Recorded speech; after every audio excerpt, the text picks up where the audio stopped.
Good evening, everyone. Thank you for joining us for part 3 of our 4-part USDA Cattle and Carcass Training webinar series.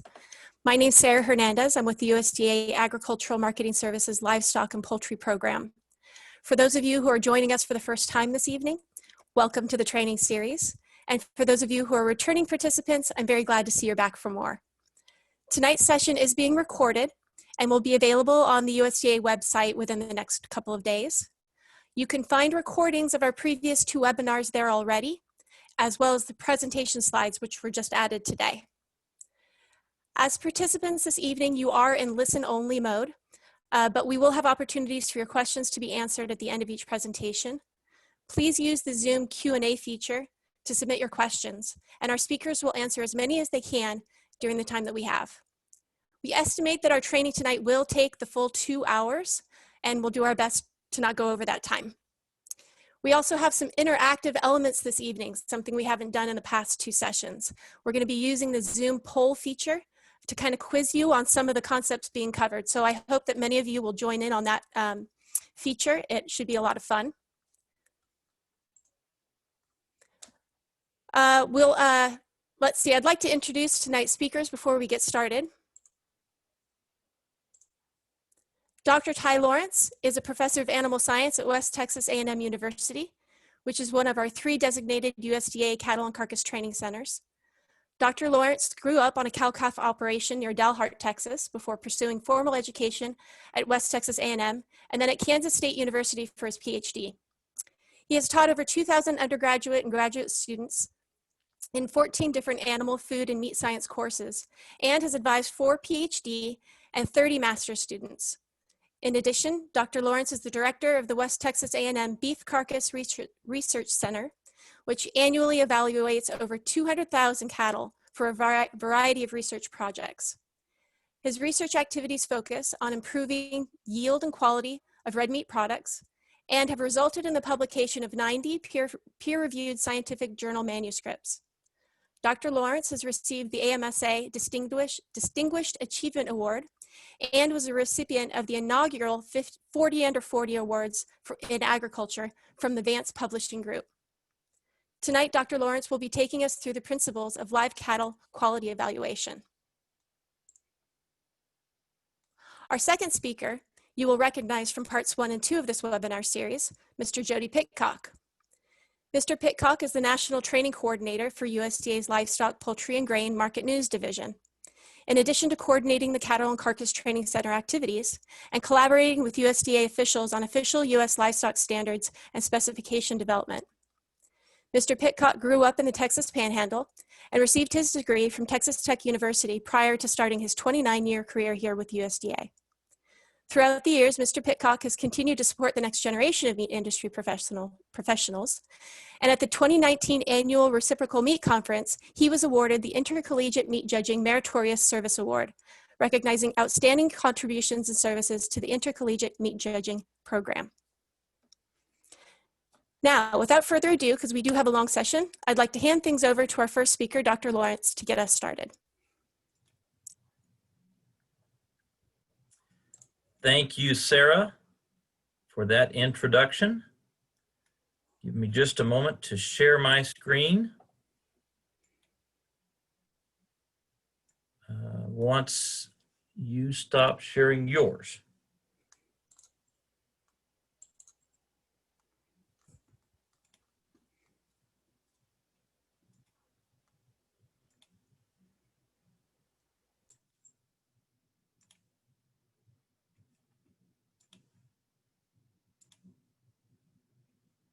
Okay.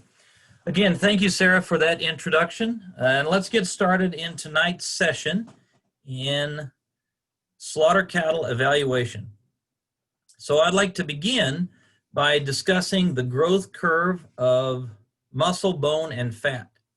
I'll start with bone because that's the bottom part of our graph here. If you'll notice near the bottom, we have a blue line, and that illustrates bone growth. Bone is extremely proportional to the animal, particularly to its live weight, and it fluctuates as the animal grows. And if an animal increases dramatically in weight but not size, the bones will become more dense to handle the weight. Likewise, if an animal loses a tremendous amount of weight, the bones will decrease in density because that extra carriage of weight is not needed. So there's a constant bone remodeling process that is going on in all animals, including us. Next, you'll notice that in the green line, fat growth increases at an increasing rate. And when I talk to students about this, I tell them that later on in your lifetime, you'll understand exactly what I'm talking about, because fat growth in your own body will increase at an increasing rate. And most of you listening right now probably understand exactly what I'm talking about. And that's the same in a finishing animal. So as that animal gets nearer to the end of its mature size, less and less of the nutrients are utilized for muscle growth and or for bone growth, and more of those nutrients are utilized for fat growth, i.e. what we typically do in the finishing process. And then in the red line, you'll notice that muscle growth increases at a decreasing rate. And we certainly see that in cattle. So we have a calf out on wheat pasture or native range, and the muscle growth is at a much more rapid rate than when they're in the later stages of the finishing process, when we're putting on much more fat and much less muscle.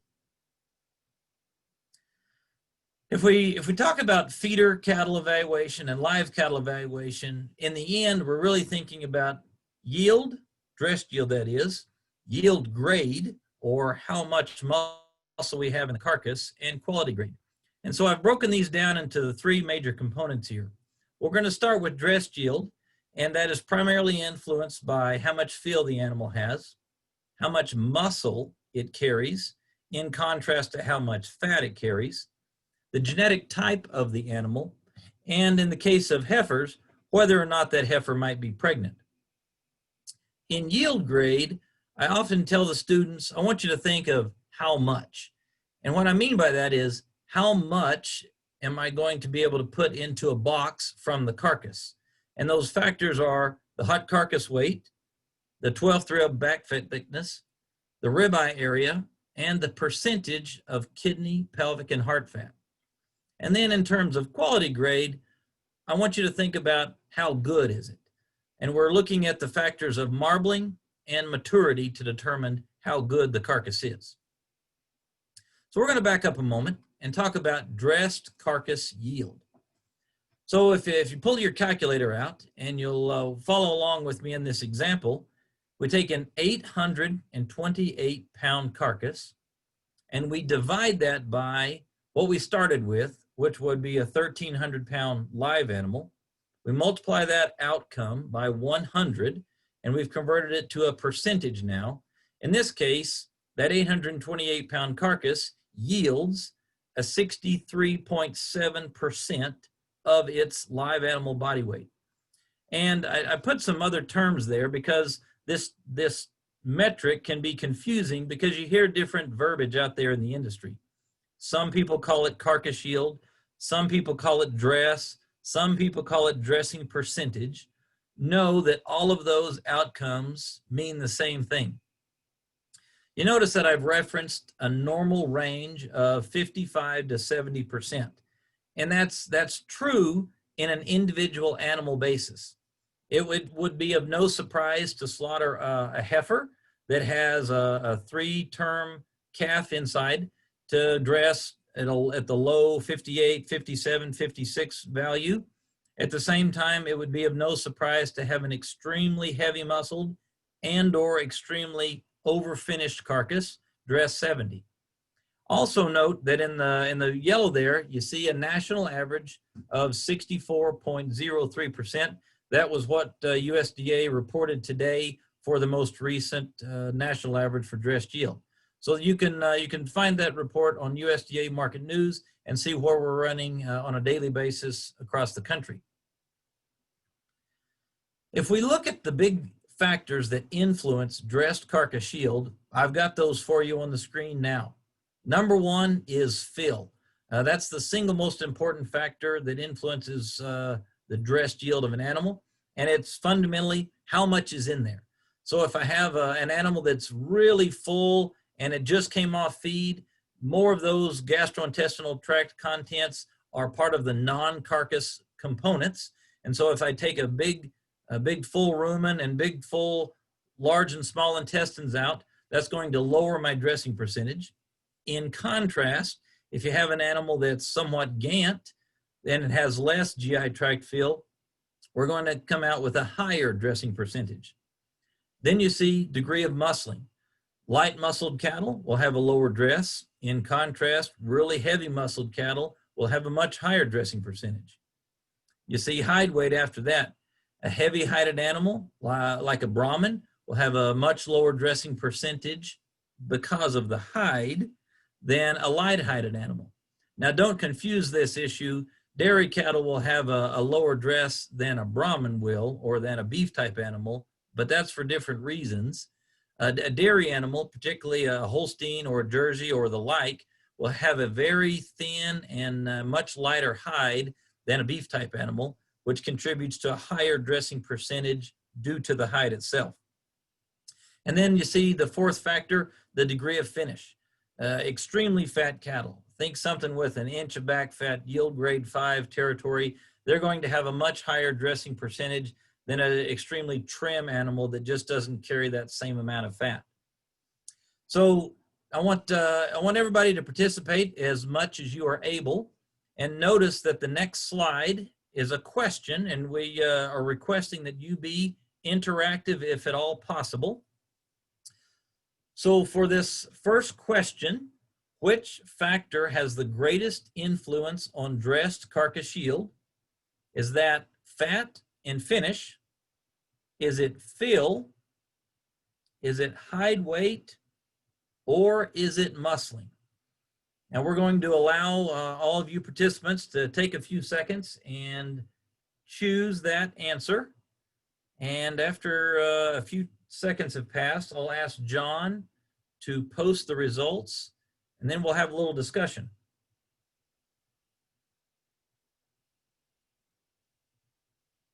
I need to play the Jeopardy soundtrack now to make this a little more interesting, maybe. Okay, John, can you show us the results of that first poll? All right, thank you. So the results are, fill was chosen by 49%, which is the top answer. That's exactly right. Followed by muscling, fat, and hide. And you almost got those in the right answer. So I want to stop in just a moment and tell you about some research outcomes that we have measured. In the fill category, the maximum that we have measured is a 12% fill of a finished animal, and on the low side, 2.6% fill of a finished animal. And that's the single most variable outcome that we have here, and that has the greatest influence on dressed carcass yield. In order, they're actually followed by fat is the second most influential, muscling as the third, and the hide weight is the fourth. And that's simply because the hide weight just doesn't vary that much, even within animals of different breed types. Thank you. I'm glad this polling is starting to work out. I think we'll have a fun time tonight.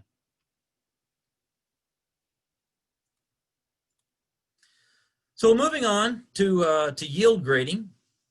The yield grade is a multiple linear regression equation, and it has 4 factors. Those are shown on the slide now.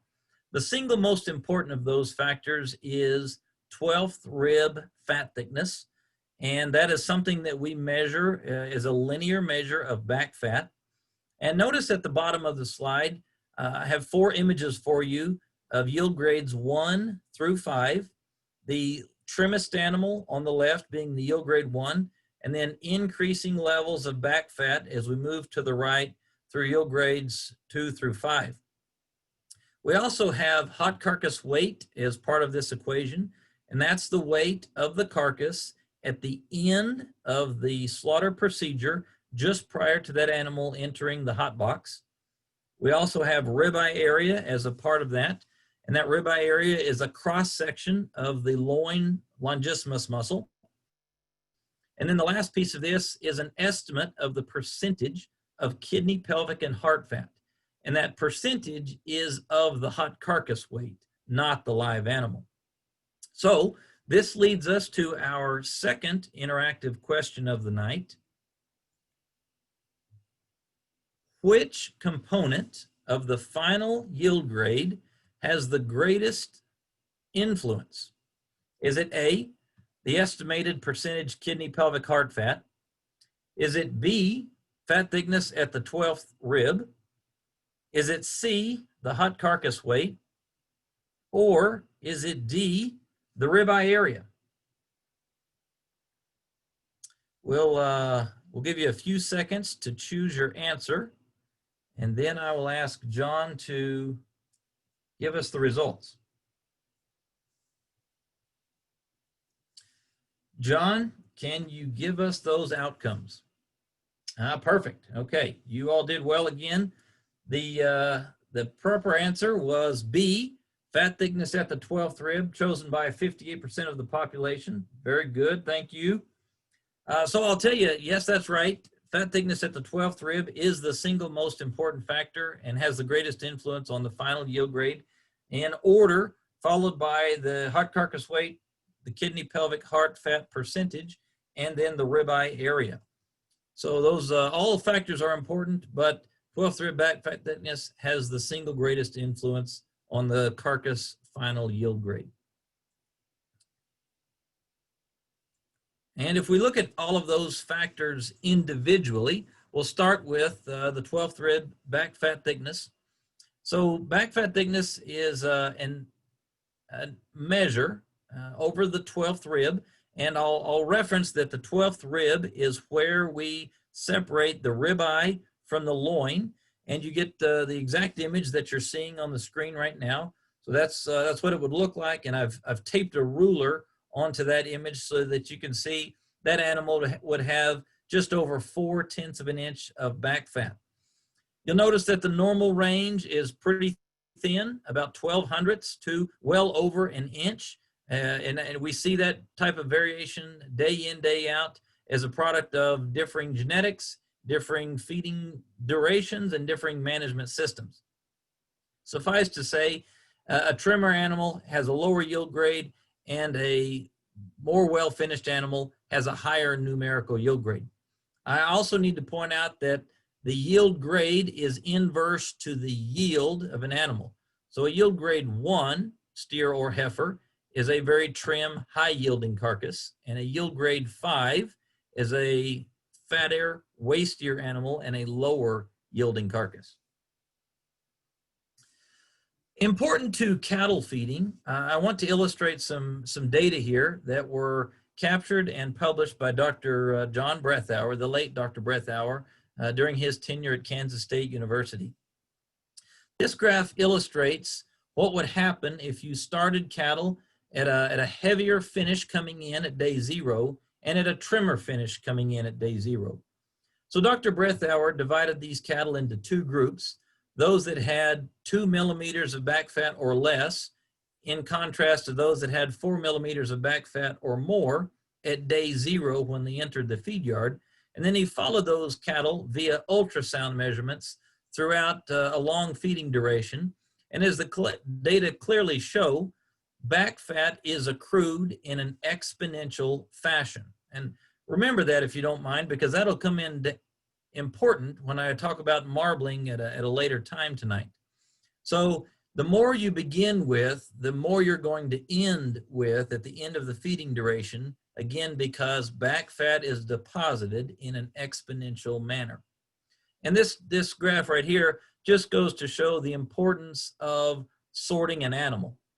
There are some sorting systems today or what we might call an arrival sort system, so that we could sort them into outcome groups in the beginning, or if we wanted to be a little bit tighter, we could sort them into terminal outcome groups closer to the end of the finishing period. The next factor here is the ribeye area, and you'll notice that I have a picture there of a ribeye with a dot grid placed over it, and that dot grid is to illustrate the cross-section area of the longissimus muscle, again at the 12th rib. That's where we separate the rib from the loin. We would day in and day out see a variation of 10 to 18 square inches.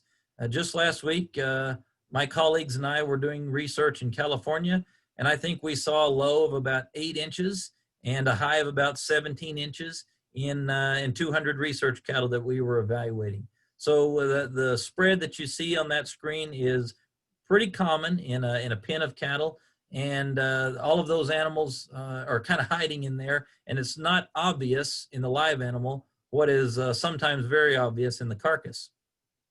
Also notice that a heifer will be lighter muscled than a contemporary steer of similar breeding, and that is because heifers, or females in general, are born with fewer muscle fibers than the male of any species.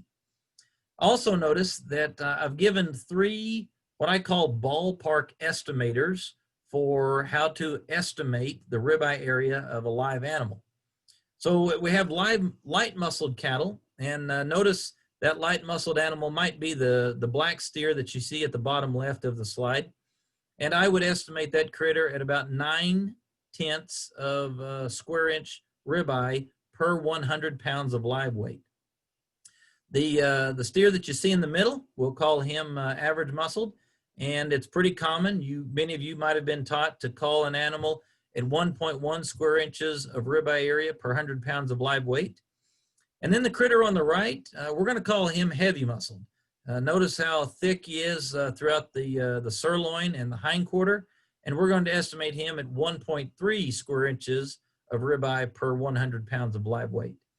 And so when I'm teaching students to evaluate the ribeye area of an animal, these are ballparks that I teach them to get a good framework of where they think they're at in ribeye size compared to the visual appraisal of that animal's muscling. And the last part of our yield grade factor here is the kidney, pelvic, and heart fat, or what we often refer to as KPH. And that is the summation of the weight of the kidney itself and the weight of the kidney fat, plus the pelvic fat, plus the heart fat. A normal range day in, day out would be 1 to 4.5%. And it's a good estimate that I like to use to tell students, let's take 0.5% KPH for every 1/10 of an inch of back fat. And if you use that metric, you'll be pretty darn close day in, day out on every animal. There's also some adjustments that I like to use there. You notice that heifers have about 1% more than steers. Small framed, early maturing cattle are going to have about 1% more. So think maybe a low line Angus, or something that you might have seen back in the 1950s, a belt buckle show steer. A large frame animal, I want you to think like a Chianina or a Brahman animal. They're typically going to have about 1% less. And then dairy cattle are kind of the wild card. They tend to have a little more to a lot more. And that brings us to our third question. The third poll is, which finished steer would you expect to have the greatest percentage of kidney, pelvic, and heart fat? Is it A, a Brayford, or B, a Charolais Angus cross, or C, a traditional Hereford, or D, a Jersey? Which of those animals is going to have the greatest percentage of kidney, pelvic, and heart fat?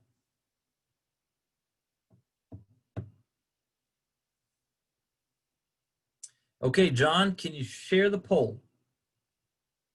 And the audience chose well again. 69% of you chose Jersey, and that's exactly right. So recently, our research team, we conducted a study in which we fed Jersey cattle, and we excessively implanted some of those Jerseys to attempt to make them profitable, and the rest of those cattle were left NHTC. Of note, in the category of kidney, pelvic, and heart fat, the maximum KPH that we measured, and this is not estimating, this is actually cutting the kidney, pelvic, and heart fat out and weighing it, was 11% KPH. In contrast, the minimum that we measured was still 4%. So those Jersey cattle have not just a lot more, quite a bit more kph than traditional beef type breeds. So here's a series of slides that I like to use to illustrate the importance of the yield grade. Again, I want to reference yield grade as an estimate of how much of this animal, thus how much of the carcass, is going to end up in a box as a retail cut off to the consuming public. And a few slides here really highlight just how important that is. So on the left, you see a yield grade 2 Charolais cross animal, and on the right, you see an earlier maturing, shorter stature, traditional Black Angus animal. And it's pretty clear through that round slice that the Charolais cross animal is heavier muscled and trimmer. And as I advance the slide, this is the same animals now through what we would call the porterhouse slice. And you'll notice a tremendous amount of difference in the finish and quantity of fat that is observed through the flank area of those animals.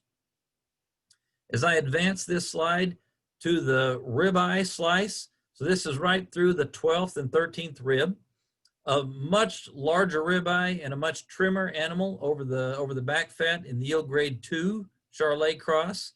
In contrast, a much fatter, much more well-finished, shorter statured, earlier maturing Angus animal on the right. And those pictures are quite stark and dramatic. And then even through the chuck slice, we notice quite a bit of difference as well. Pay particular attention to the quantity of intermuscular fat, that's the fat between the muscles, as well as the quantity of fat shown in the brisket of these two steers. That's quite a bit of a dramatic difference there. And those images really illustrate the change in what we're measuring with our assessment of yield grade. Again, how much of the carcass is going to end up in a box going off to our consuming public. Now, let's talk about some factors that we'll use in assessing those levels of finish in the live animal. And this is a great chart to illustrate where we're looking on the animal. So I'm going to start at the front, and you see near the animal's neck, just at the bottom side, you see an orange circle here. That orange circle is meant to indicate what's happening in the jowl of that animal, and that fat is going to accrue in that area. And you'll also notice an orange oval near the brisket. We're going to look at the brisket as an assessment of level of finish. You see an orange oval near the top of the tail head. We're going to assess the pones of that animal. You see a large red oval just behind the left front leg here, and that's what we call fat behind the shoulder. There's a finished pocket of fat that is accrued just behind the shoulder, and it's covering up the ribs as that animal increases in its level of finish. And then you see a large oval that covers the entire lower 1/3 of the animal. And that's just what we're trying to assess, is how much of that finish is being accrued in the lower 1/3 of the body. So we're going to go through a series of slides here next that will indicate different levels of finish and different yield grades. So in this first slide, I want you to initially think, what is the breed type of this animal? And I'll go ahead and tell you, that's actually a Salers. So you see a burgundy red hide and a white switch, extremely trim and heavy muscled as well. So this animal is green by our modern feeding standards, but it goes off to slaughter the next day. And you'll notice it was a yield grade 1. And that's of no surprise. Very heavy muscled animal, very trim. It's not carrying a tremendous amount of fill. And this animal is not exhibiting any of the characteristics that we would see in a more well-finished animal, in that it has very little pones on either side of the tail head. You can't really see a good image of the brisket, but there's probably not a lot of fat there, given that we see a high cut flank and we see no evidence of fat behind the shoulder pocket. This is just an extremely trim animal Again, green by today's standards of finish, and not an animal that would carry anything beyond yield grade 1. As I advance to a yield grade 2, we have a Hereford cross animal that is carrying more finish.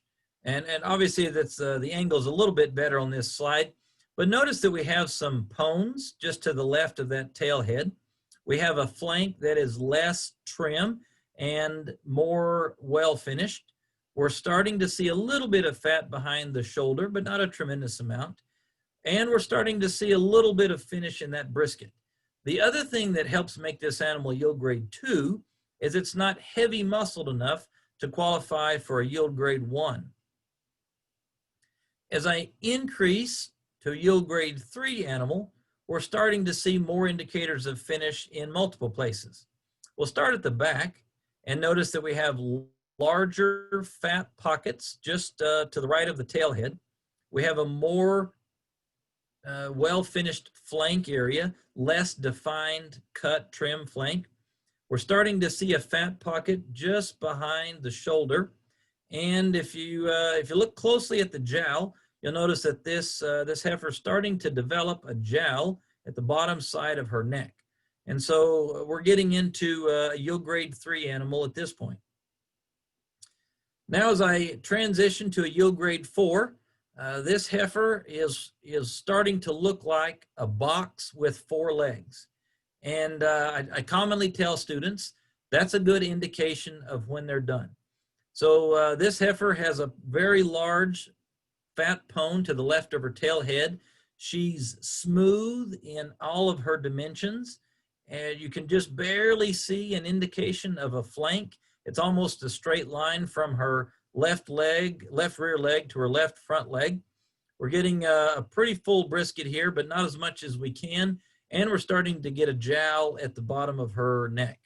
The other thing you'll notice is a pretty substantial fat pocket behind her left front leg. Again, this heifer is starting to look like a box with 4 legs, an indication that she is done and ready for market. And then at the very end, you see yield grade 5. And you'll notice that this critter has fat deposits everywhere.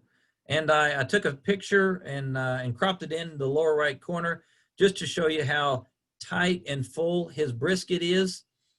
He's got a nice little pocket of fat behind his jowl. You can't really see much of a shoulder pocket anymore because that entire shoulder pocket has just filled in all the way through with back fat.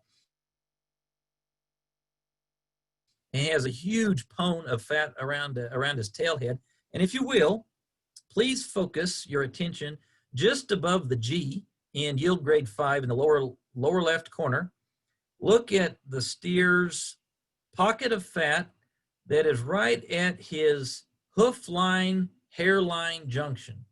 So again, that's right above the G in yield grade 5. At his hoof line, hairline junction, you'll notice there is a little divot of fat that has developed there below the dew claw, right at that hairline, hoofline junction. When you see fat develop right there at that junction, that's your indication that those animals are overdone. They've been in the feed yard probably a month, maybe 2 months too long, and the body has nowhere else to put the fat, and so now we're putting it right here at the junction of the hair and hoof line. So he is very done.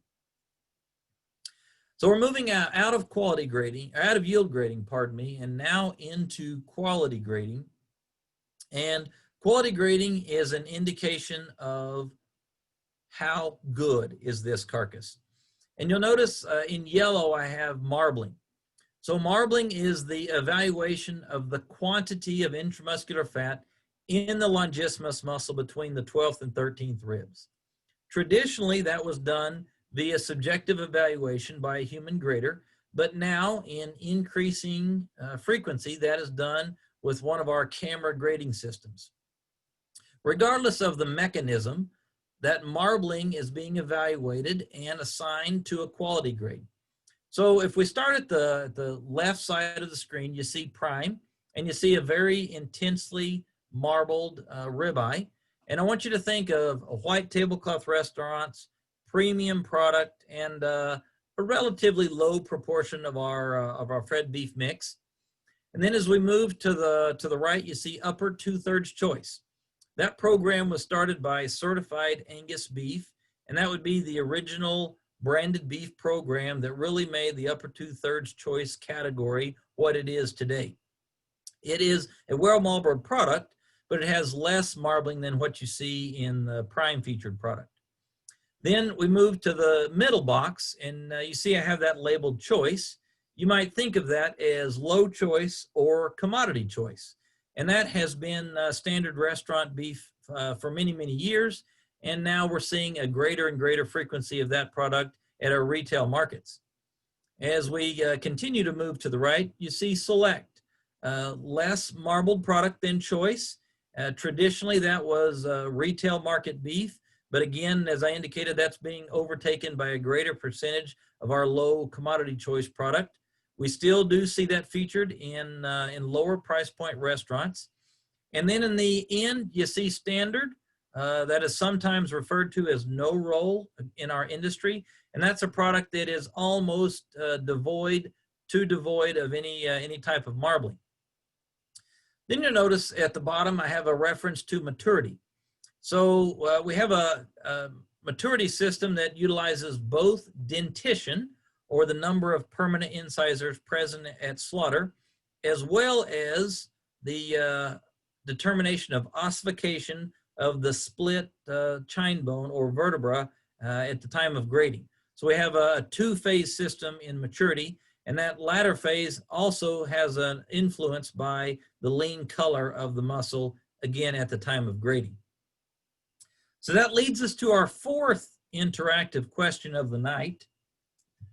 Which of those four quality grades occurs in the lowest quantity? Is it A, prime?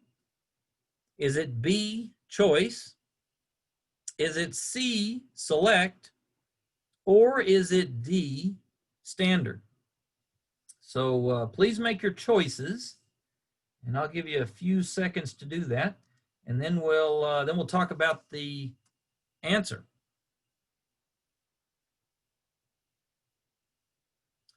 John, can you show us the outcomes? Well, I tricked you on this one. So the most popular answer out there in the attendees was prime at 52%, followed by standard at 44%. So the appropriate answer is actually standard. And I ran the numbers just before we started tonight. 10.76% of our grading population is prime. Again, that's 10.76%. Our fed beef population is grading 71.99% choice, 14.53% select, and 2.72% standard or lower. And that lower could include commercial, utility, and cutter canner. So the quality grade that occurs in lowest quantity is actually standard. Okay, as we move to intramuscular fat deposition, I'm going to reference Dr. John Breathauer's data one more time. And I used his same publication because when he was ultrasounding those cattle for back fat, he was also able to ultrasound those cattle for marbling. And Dr. Breathauer was able to provide equations in his paper that provided us a starting point. So if we start cattle at traces 50 versus slight 0 versus slight 50 at day 0, we have three different outcomes. And the point that I want the audience to take away tonight is intramuscular fat deposition, i.e. marbling, grows at what we call a power curve. Take it away tonight that a power curve is slower than exponential. And what I want you to be able to take away from that message is marbling accrues or grows slower than back fat. Recall that back fat in our earlier slide accrues at an exponential rate. And what I want you to understand is If you're trying to hit an endpoint, a marbling endpoint of choice or upper 2/3 choice or prime, you may be disappointed in the back fat that you have accrued to get there. So as we go from choice to upper 2/3 choice to prime, we're going to get more and more yield grade 4s and yield grade 5s, again, because back fat is being accrued exponentially, whereas marbling is being accrued in what we call a power curve. It's a slower rate of back fat growth. So for all the budding nutritionists out there, many of you who may not be in the nutrition world yet, but you're still learning, you're going to become familiar with the concept of EBF, or empty body fat. And many of my nutrition colleagues and friends, they commonly use empty body fat as a measure of doneness. So is this animal ready for harvest? And previous research has drawn associations and correlations between percentage empty body fat and all of the quality grades. So you see shown in this image is a fairly heavily muscled and trim Charolais Angus cross, and this animal is lean and had an outcome that was pretty negative in the quality grade realm. This animal would be expected to have less than 25% empty body fat and would grade USDA standard. If we advance to an animal that is more well finished, this Hereford steer is that still decent muscled and more well finished than the last animal, and we're somewhere in the 25-ish% empty body fat range. And you'll notice that card, I don't have the animal's actual ribeye, but that card is an illustration of slight 0. That's the official marbling card for USDA Select. As we advance in a little more well-finished animal, you see this red heifer, and what I'm trying to draw here is associations between level of visual finish and quality grade. Because as an animal increases in its visual finish, the likelihood that it grades at an increasing marbling level is much greater. So this heifer with an increasing level of finish, notice the pones, and notice the fat in her lower flank. Notice the brisket that's starting to develop, and notice the fat pocket behind her left front shoulder. She actually did grade USDA choice. And I'm showing you now the marbling card for small 50. We would commonly reference an animal to have the ability to grade USDA choice if it achieved at least 28.6% empty body fat. And then in the last animal here, our critter that was yield grade 5, this guy was also prime. And we would expect an animal to be able to reach USDA prime at 37% empty body fat. So the next series of slides that I want to show is to indicate a concept that I commonly teach my students, and that is that muscle and fat are antagonists of each other. And so I'm going to illustrate that to you using USDA quality and yield grade data from the 2019 calendar year. So I'm going to start with a blank screen, and this is a distribution of all possible outcomes of our quality grades: prime, choice, select, standard, commercial, and utility, and yield grades 1 through 5. So the single most common outcome of our quality and yield grade matrix is an animal that grades choice, yield grade 3. Any of you that have ever sold cattle on a grid would know that choice yield grade 3 is typically the center of the grid, and we would commonly call that par, an animal that has that quality and yield combination. So again, 37% of our population is just that, choice 3, and that's the single most expected outcome. As we advance in outcome probability, a choice yield grade 2 is the next most likely outcome at 22.5%. And notice that cumulatively now, we've accounted for almost 60% of the cattle population in 2 single outcomes.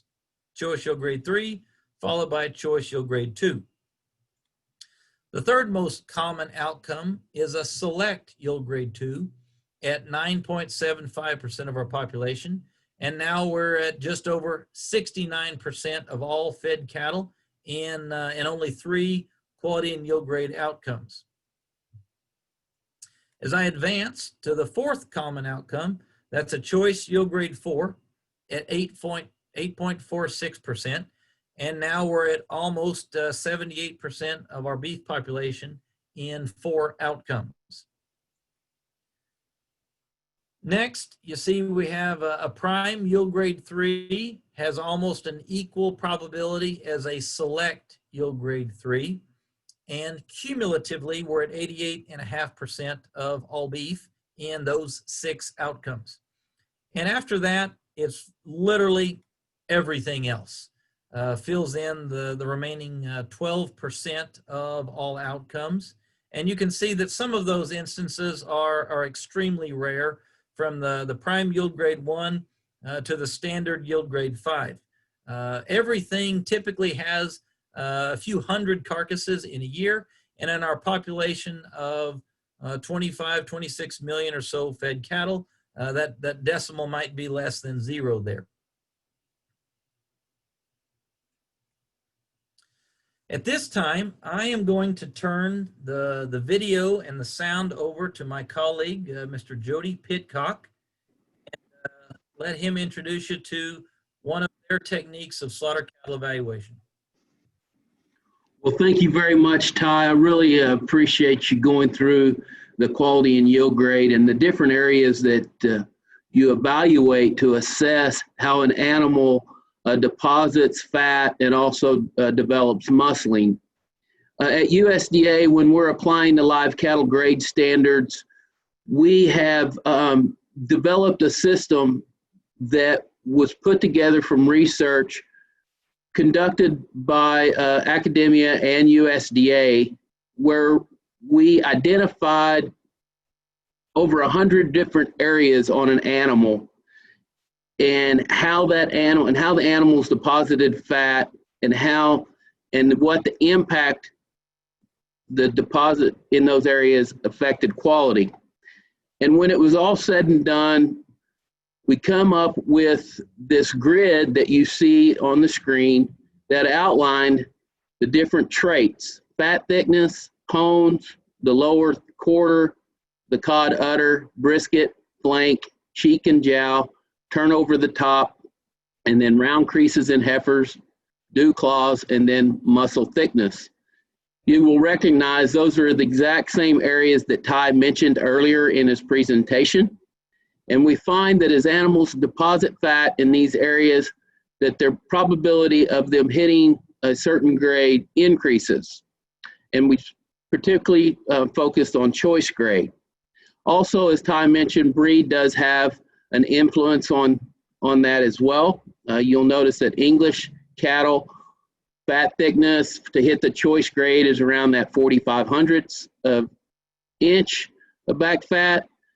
The most important factors are lower round cod and the cheeks and jowls, the turnover the top, and the crown creases in the heifers, and then also on the dew claws. As we seen in that one yield grade 5, obviously his dew claws was turning up and he was depositing fat there at his hoof hairline. Exotic breeds, you'll see that the choice grade, they need a little bit more cover at that 12th and 13th rib, 5/500ths. Pones is the pones, cod, and brisket are the most important factors. You'll notice that the turnover, the top, the dew claws, and muscle thickness have no impact. Then Brahmins, and then dairy, and you'll notice that dairy is at the choice is at 3/500ths. Most impact is the pones, brisket, flank, and a lot of the factors have no impact as well. And then you have crossbreeds of those. So as we are teaching our live animal graders or evaluators how to assess quality in live cattle, we tell them to imagine that each quality grade is a bucket, and you have a prime, choice, select, and standard bucket. And then you go through these factors and you evaluate these animals for these factors and the fat deposit at these points. If they have fat deposits that's typical of a certain grade, then you put a ball in that grade's bucket. And after you have completed going through the list of traits, whichever bucket has the most balls in the bucket or is the fullest, then you have a probability is greater that that animal will reach or be at that grade. Now, granted, we know that there's a lot of other factors that can affect this. And so these are just indicators that we use to help us become more accurate and try to get as close as we can. And I will go ahead and turn it back to Ty. And in the next activities that we're going to be participating in, remember this chart if you can, or think about the areas that Ty talked about, and think about the prime, choice, select grades, and use the method of the buckets and the balls to help you assess or determine the quality of the animals that you will be able to get to evaluate. Go ahead and take it back over, Ty. Thank you, Jody. Okay, so let's move into the next part of our evening. And what we're going to do now is we're going to see 3 still images of cattle, and we're going to want you to estimate the quality grade and yield grade of those animals. And then after we have those 3 still images, we'll get into some videos. So we're going to start with some practice first before we get into the interactive part. So in this this first image here, I want you to think of breed type first. Many of you would recognize that this is a purebred Limousin, and so extremely trim, extremely heavy muscled, potentially even carrying a little bit of the double muscling trait that is known to appear in Limousin cattle. Notice that he only weighed 1,257 pounds. And then, so go ahead and think about what his quality grade and yield grade would be before I advance the next slide, because you recognize that he's lean, you recognize that he's extremely heavy muscled, and so you're probably not thinking a high yield grade. You should probably be thinking a low one, and you probably wouldn't be thinking about lots of quality. You'd be thinking about lots of red meat yield here. So as I advance to his outcomes, you see that's his carcass, very trim. Notice the amount of what we would call blue showing throughout his round, and notice the size of that ribeye. So he had a 19.2 inch ribeye, an 880 pound hot carcass weight. He dressed 69.9. That's just fundamentally a 70% dress. He was a USDA standard because of minimal marbling, and a yield grade half. Technically, he becomes a yield grade 1, but he's calculates to a yield grade half, and an empty body fat of 22%.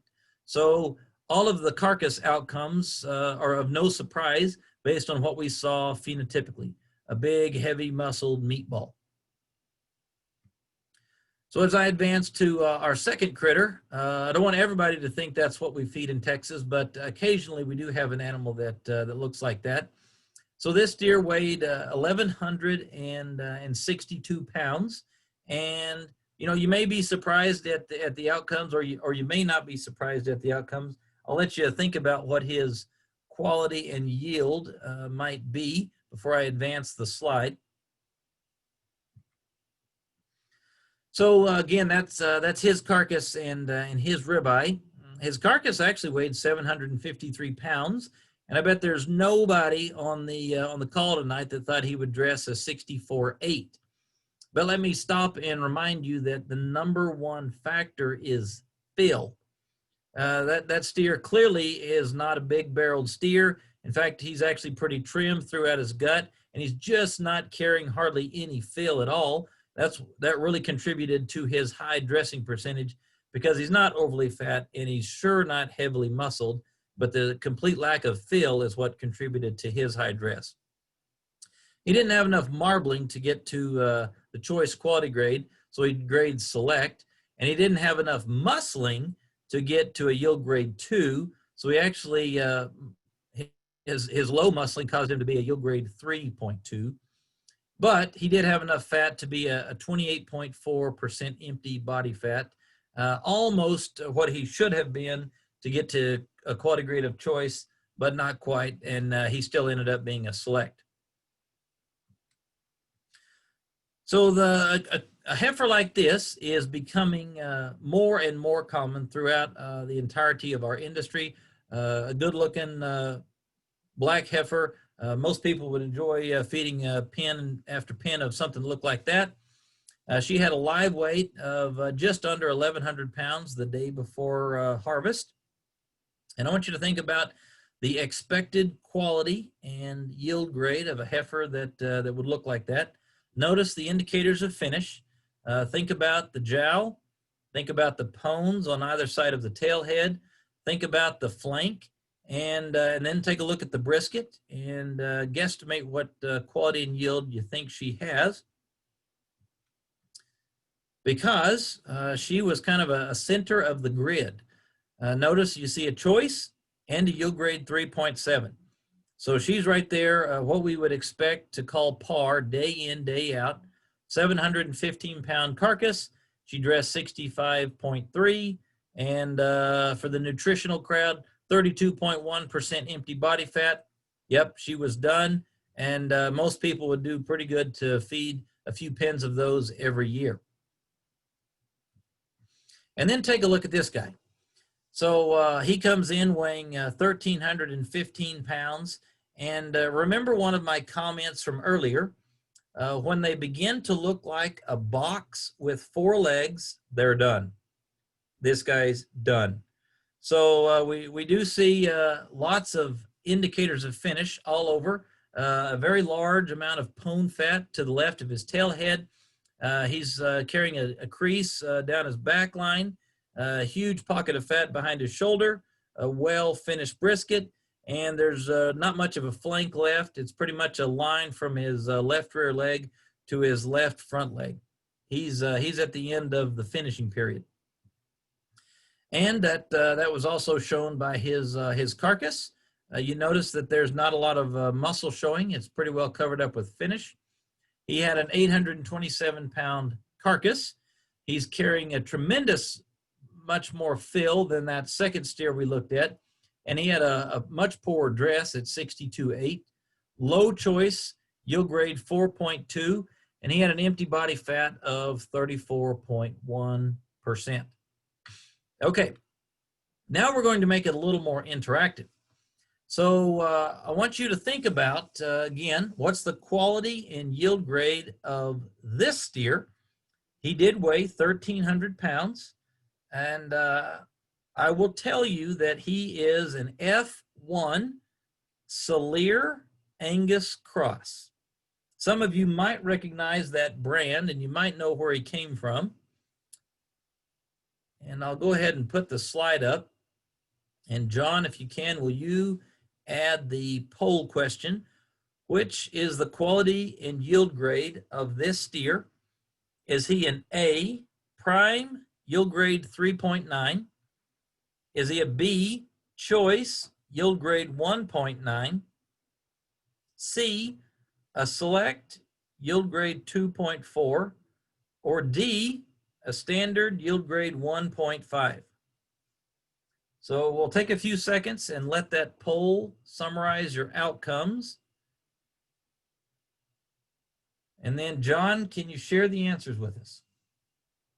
Okay, so the most popular answer was C. Most of you thought he was a select 2.4. In fact, 47% of you chose select 2.4. The second most popular answer is actually the correct one.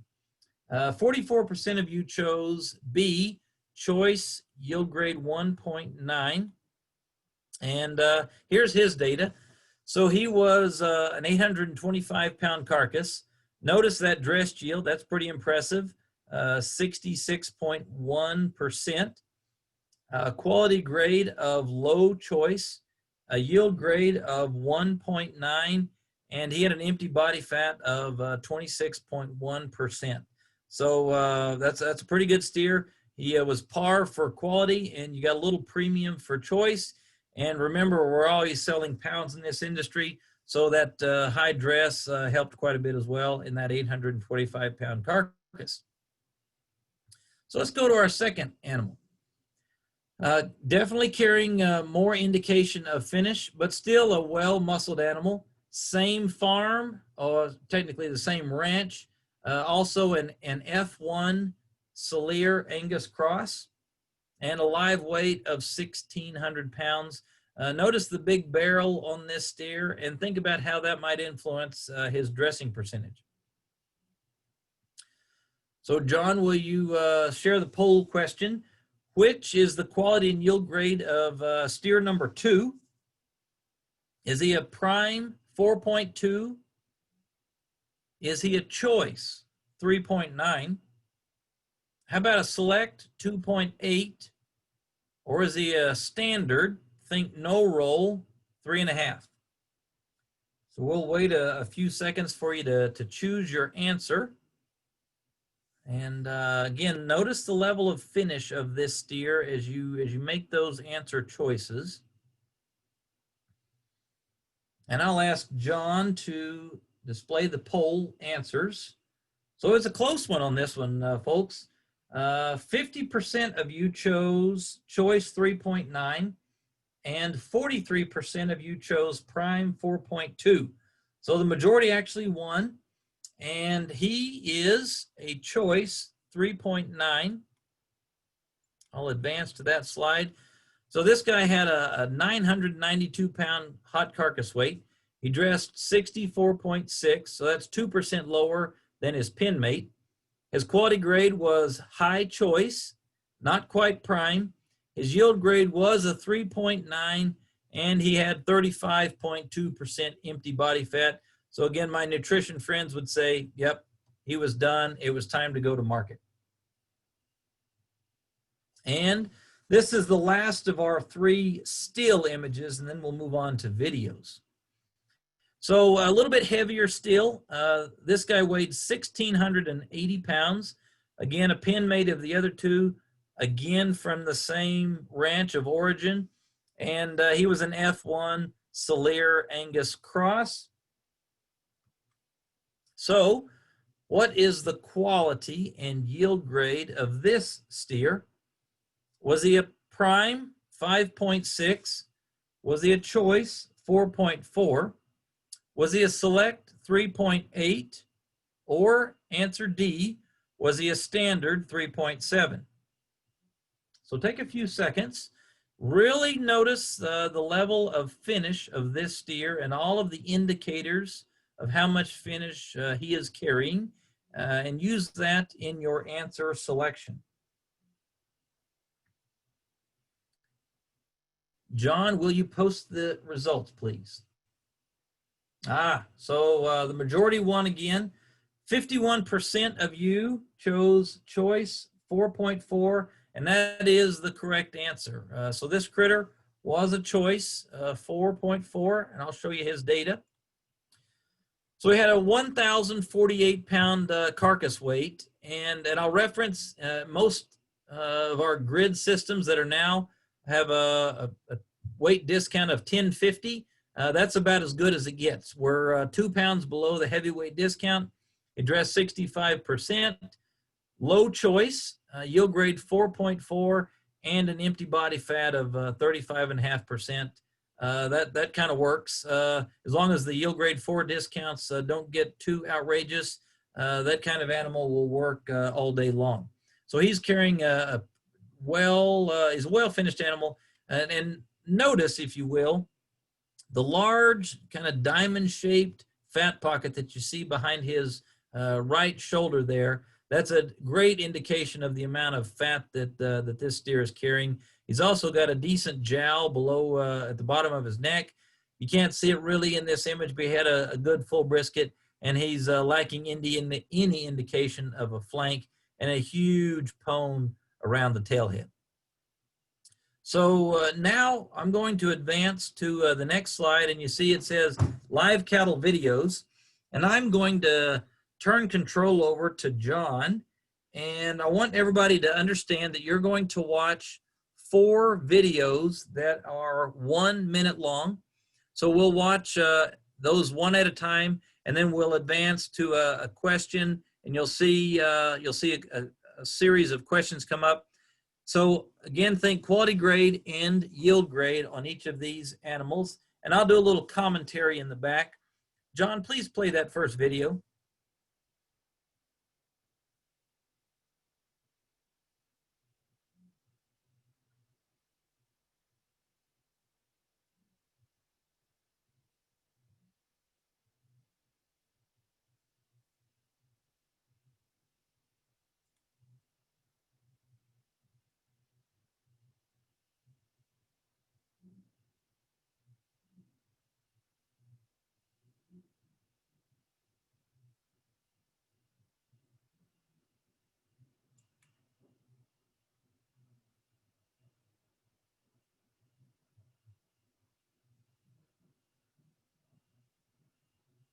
Ty, give me a sec, Graham. I'm having a little problem real quick. All right, one moment, folks. Please stay with us if you're able. We're having a little technical difficulty on the video. So give us just a moment and we'll be right back with you. Again, we're going to have 4 1-minute videos of different animals at different stages of the finishing process. And here's the first one. So in this first video, you'll notice that we have a Charolais Angus cross. That's a black-nosed Charolais steer. He came into the yard weighing 773 pounds as a feeder calf. He was in the yard 137 days. He had an average daily gain of 3.61 pounds, and he went out weighing 1,264 pounds after a 4% pencil shrink. So if you will, please jot down in your notes what you estimate his quality and yield grade to be. And then we'll have an outcome of his results.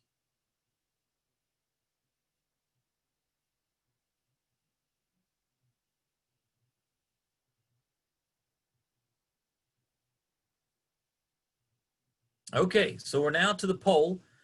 So what is the quality and yield grade of this steer? He's the 4th animal we've looked at, steer number 4. Is he a prime? Yield grade 3.2. Is he choice? Yield grade 2.9. Is he select? Yield grade 2.0. Or is he standard? Yield grade 1.9. So take a few seconds and choose the most appropriate outcome based on what you saw is phenotypic indications of finish. And then we'll ask John to go ahead and post the poll results. Here we go. So 2% of you chose prime, 47% of you chose choice 2.9, 46% chose select 2.0, and 4% of you chose a standard 1.9. So as you can see now on the screen, this guy was an 819-pound carcass. He dressed 64.8, was a low select. Look at that ribeye picture here, low select. That's about a slight 20 marbling score. Yield grade 2.0, and he had an empty body fat of 25.5%. So those of you that chose select 2.0, pat yourself on the back, you did a great job. John, will you advance to the second video, please? The black and white spotted Angus. So this critter came into the yard weighing 356 pounds. and he was there for 280 days. That's probably a little less than normal conditions for a calf-fed Holstein. He had an average daily gain of 3.08, which is actually pretty common for a calf-fed Holstein. And he went out at 1,112 pounds, and that's pretty green given today's standards in our industry for Holsteins. Somewhere in the range of 1,300 to 1,700 pounds would be very common day in, day out. I see a lot of 1,500 pounds in my experience looking at Holsteins across the country. So he was a little green and a little trim, but Holsteins are different critters. And because of our selection pressure for an animal to produce milk, they might deposit fat a little differently than a beef type animal. So that moves us to our next poll question. What is the most appropriate quality and yield grade of this Holstein steer? Is he a prime 3.2? Is he a choice 2.5? Is he a select 2.9?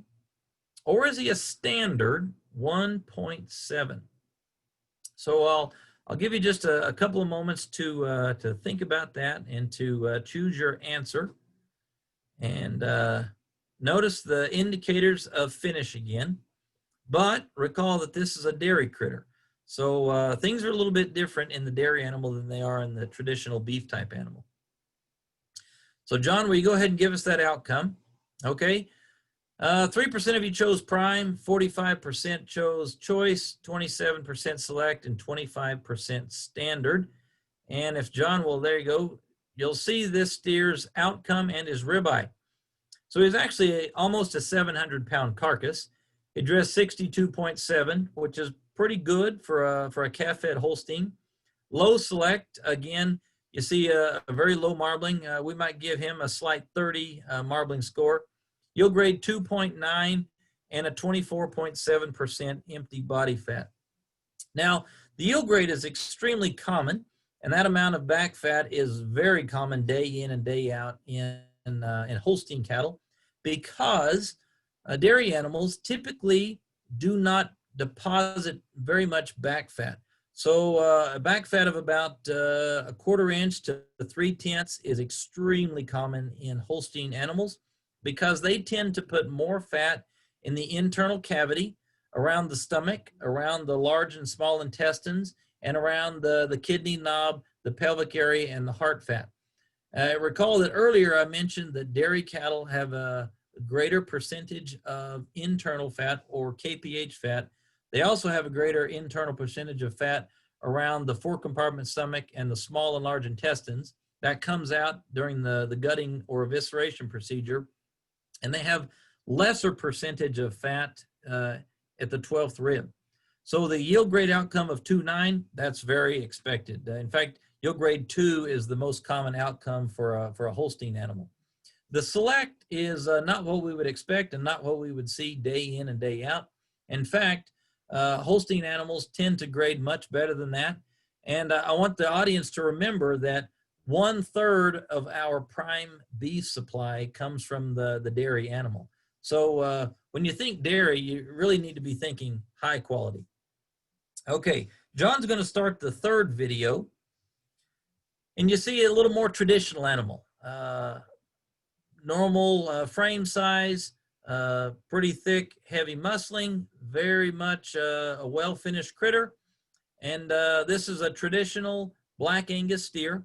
He came into the yard off of wheat pasture, weighing 874 pounds. He was in the yard for 140 days.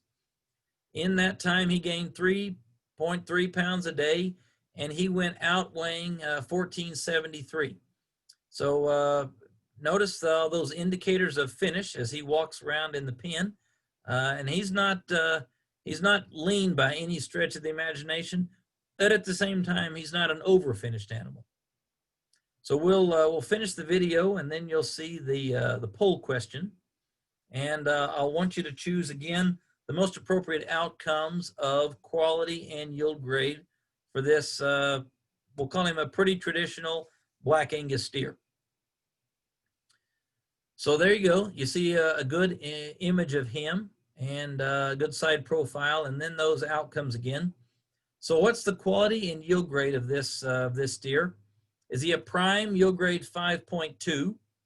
Is he a choice yield grade 3.6? Is he a select 2.8? Or is he a standard yield grade 2.4? Again, look at his indications of finish and muscling and choose what you think is his most likely outcome.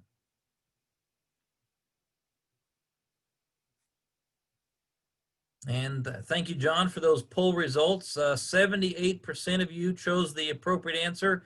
This guy is choice 3.6. So he had a 933-pound carcass, dressed 63.3, and you'll notice he had an average choice marbling score. That's what we would call the modest level of marbling. He had a yield grade 3.6, and he was 32.9% empty body fat. So again, upper 2/3 choice, but a yield grade 3. This guy would do a fantastic job, and many of us would love to feed about 4,000 of those. You'd do well. So John will now advance to our last interactive video of the evening.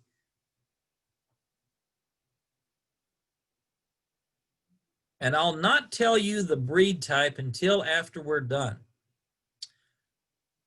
So this heifer came into the yard weighing 677 pounds.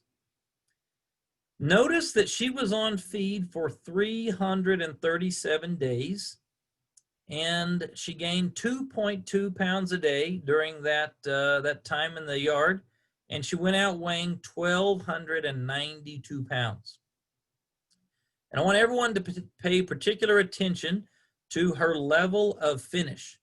Look at the pones. Take a gander at that brisket. Notice that there's not much of a well-defined flank, and I bet you can't even see a rib as she turns. There's pretty well a layer of fat everywhere. Notice that full, thick brisket there. So, given all of those indications of finish, what do you think the most appropriate quality and yield grade of this? I know it says steer, but that's actually a heifer, of what this heifer is. So is it a prime 5.8? Is it a choice 3.4? Is it a select 4.1? Or is she a standard 2.5? So put down your most appropriate outcome. And now we'll ask John to show you the poll results. And again, 56% of you chose the most appropriate outcome, which is a prime 5.8.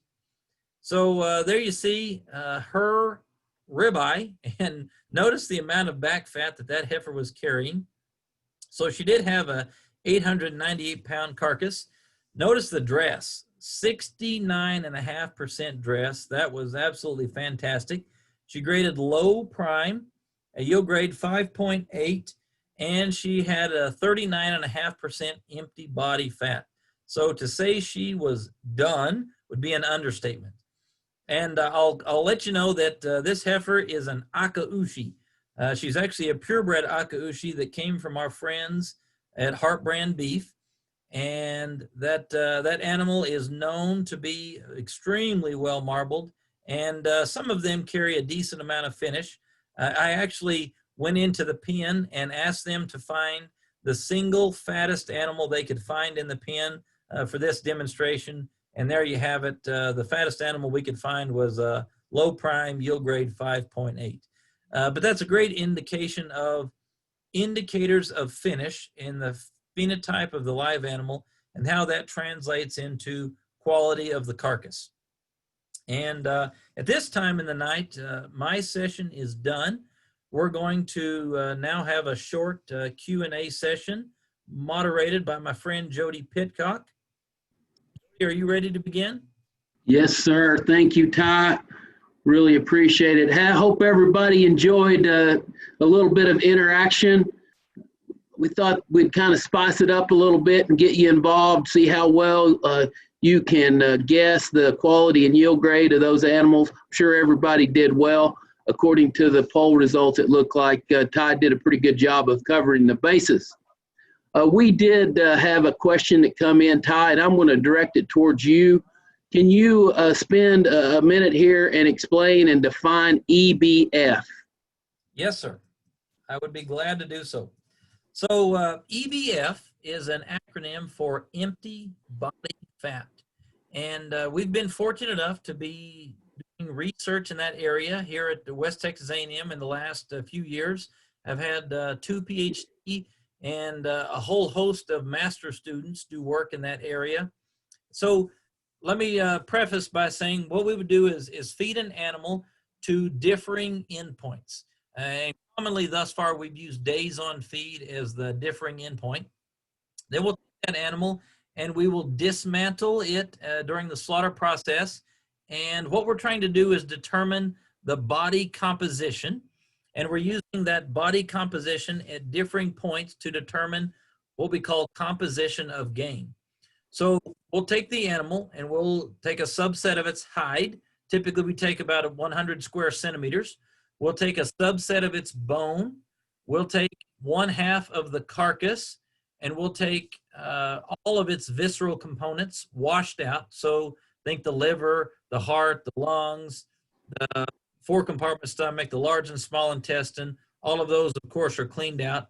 And we will run that through a grinder multiple times to determine the composition of each of those components. So we'll know the moisture, fat, protein, and ash of the hide. Again, all of those proximate analysis of the bones.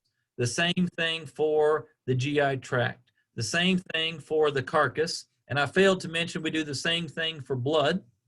We mathematically put all of those components back together, and then we determine how much fat was represented by the blood, the hide, the GI tract, the bones, and the soft tissues of the carcass.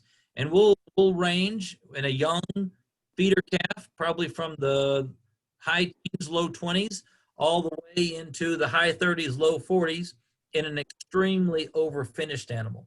And we're using those metrics to quantify the composition of the gain.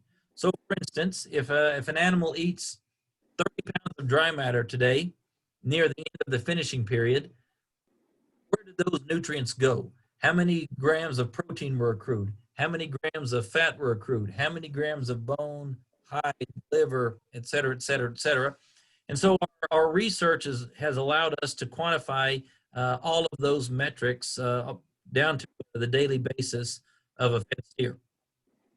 Okay. Thank you, Ty. Appreciate your answer. We've had a couple of more questions come in. We're going to take one more question, and then we're going to move on into the second portion, and then we'll try to address as many questions at the end as we possibly can. The question that come in, Ty, this one might be a little bit a guess. I don't know. Maybe you know. That last heifer that we looked at, that yield grade 5 heifer. Do you know what the ribeye size on that heifer was? I don't, but I can look it up and I'll have that answer while you're doing your presentation. Sounds like a good deal. I appreciate your time, Ty. Without further ado, we'll go ahead and move on to the next presentation, which is yours truly. Give me a minute here and I will share my screen and we'll get started. All right. Hope everybody can see my screen that's up on the screen here. So as Sarah said earlier, I'm Jodie Pitcock. You may remember me from earlier sessions, and I'm honored to be able to go through the delivery process, the live delivery process for the Chicago Mercantile Exchange. As the USDA, our responsibilities is we are an unbiased third party. That's all we are. We're you know, not paid by CME, not paid by the producers. We're just an unbiased third party to apply the USDA live cattle standards for quality and yield grade, and to make sure that the contract meets the certification specifications set forth by CME.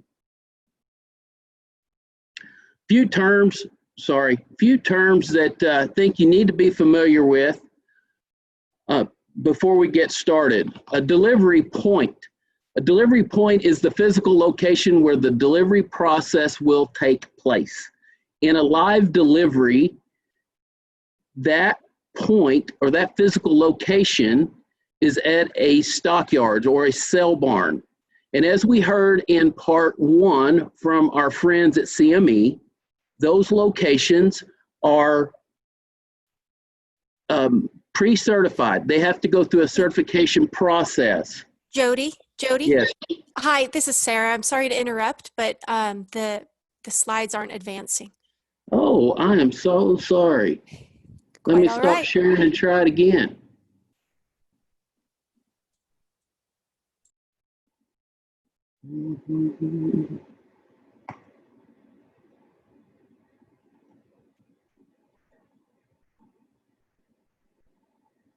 Can you see the slide that says terms?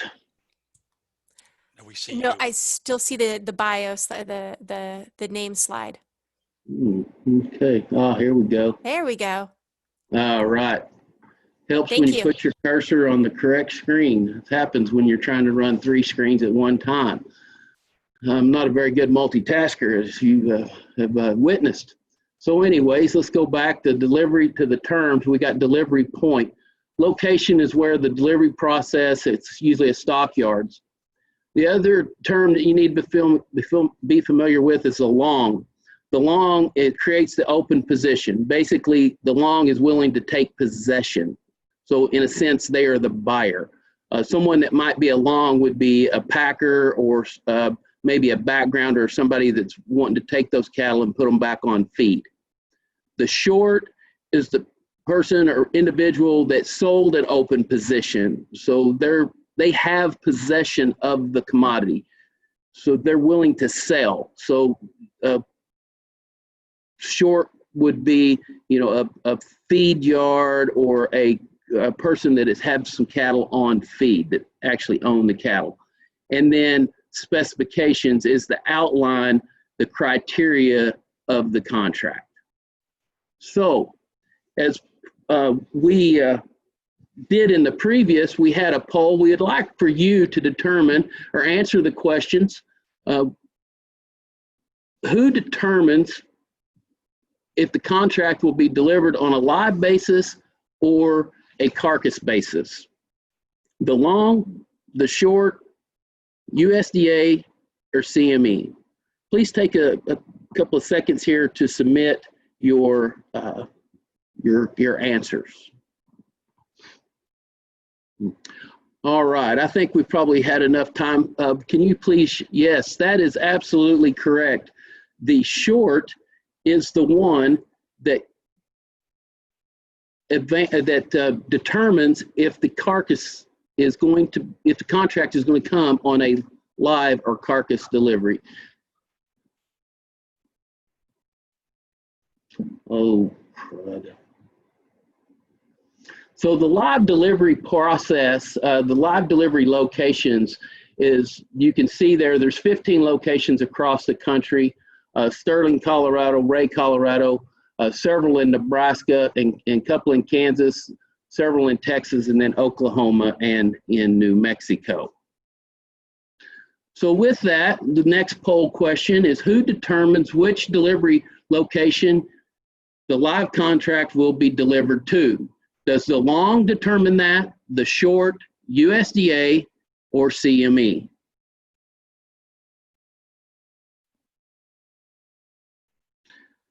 All right, John, can you please give us the correct answer?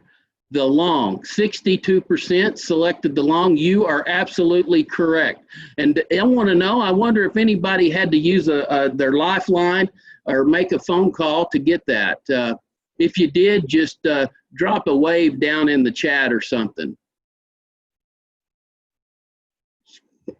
All right, so let's talk about the live contract specification now. I've tested you enough. The live contract specification currently for par delivery is 65% choice, 35% select, yield grade 3s. As we've learned from previous sessions, that choice 3 is the predominant grade that our today's cattle hit, and so par is 65 choice.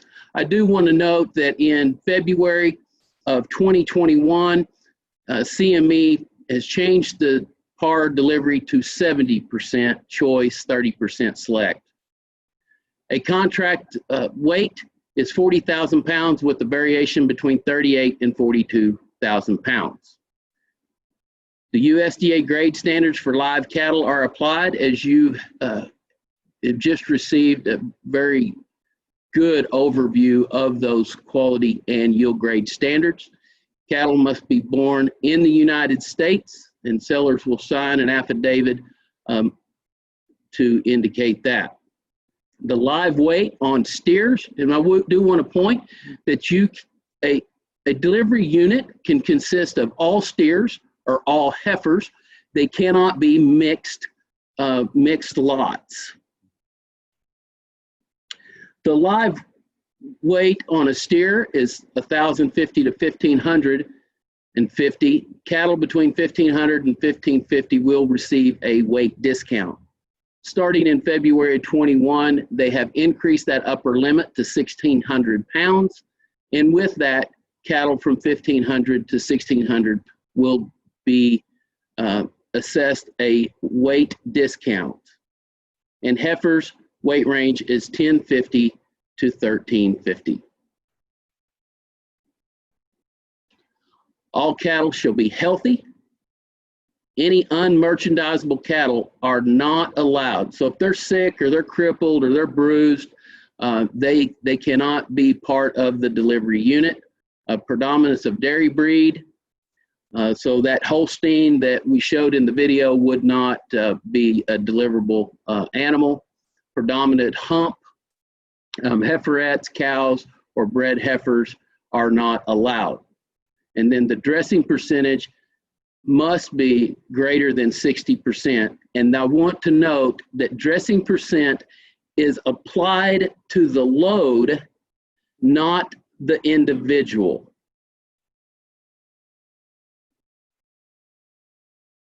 Live contract, let's start from start to finish. They arrive at the location. They must be in a confined, secure pen by 9 a.m. That does not mean coming down the alleyway at 9 a.m. That means in a confined, secured pen at 9 a.m. The certification process, however, can occur prior to 9 a.m. We, as live animal evaluators, and we're working with these live delivery points, our rule of thumb is to have good natural light. And animals can't feed and water. The question that we get a lot of times is feed and water allowed. Well, feed and water is allowed up until the certification process starts. And then once the animal are presented to the grader, they should be held off until weighing. And usually that weighing is done within 1 hour of the grading. During the certification process, the short, so the seller, must ensure that cattle are penned and sorted and ready. The delivery point usually is the person or personnel from the delivery point, usually is the person that brings these animals to the grader to evaluate. So in a sense, they are representing the short, and cattle are usually presented to the grader in groups of 3 to 4. We do not want more than 5, 3 to 5. We do not want more than 5 animals, depending on the pen size. We need to be able to see around that animal and look at all of those indicators that we talked about previously. The live grader. The live grader determines if the animals are in good health and condition. They determine if the animal meets the contract spec for health, age, physical condition, and weight. They apply the quality and yield grade standards, and then they calculate an estimated dressing percentage of the lot. I do want to make note that the safety of our live animal graders is paramount and important, and we do not want to take unnecessary risk. So we advise and we instruct and direct basically our graders to make sure that there is at least a pen or a fence between them and the animals. The grader will fill out a grading card that will tally up the number of each animals in that group or that lot for each quality and yield grade, their total weight, their average weight, if they had any over the 1,500 to 1,500 pounds, and they will use that to fill out the certificate. This, I do want to note that the USDA, we are not responsible to provide these cards to the long or short. However, we will retain them for a period if there's any discrepancies on the certificate.